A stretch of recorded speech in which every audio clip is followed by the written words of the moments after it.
Guardate questo filmato di uno degli imprenditori più importanti del mondo, Bill Gates. Non era di ieri, non era di un mese fa, era di 4 anni fa, a una grande convention. Ascoltate attentamente. The greatest risk of global catastrophe doesn't look like this. Instead, it looks like this.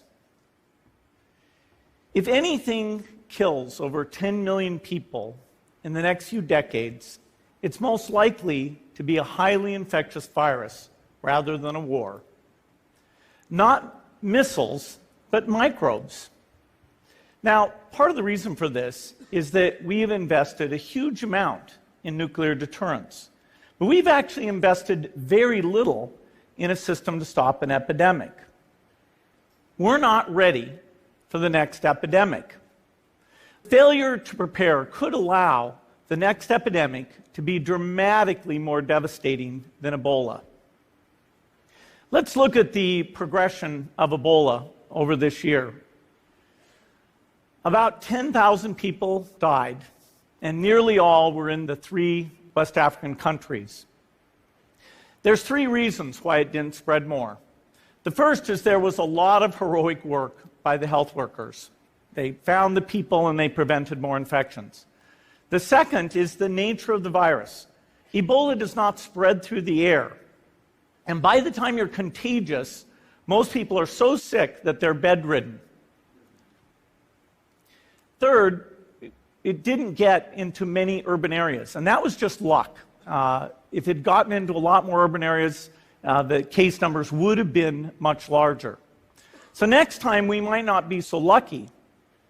You can have a virus where people feel well enough while they're infectious that they get on a plane or they go to a market. The source of the virus could be a natural epidemic like Ebola, or it could be bioterrorism. And so there are things that would literally make things 1,000 times worse.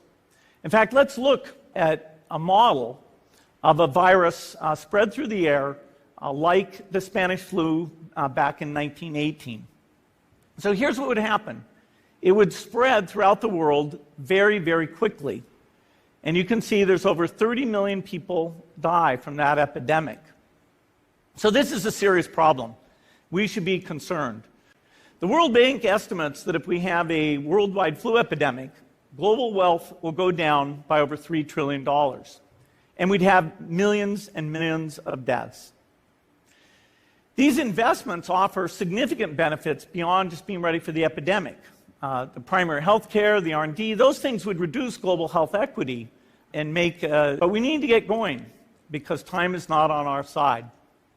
In fact, if there's one positive thing that can come out of the Ebola epidemic, it's that it can serve as an early warning, a wake-up call to get ready.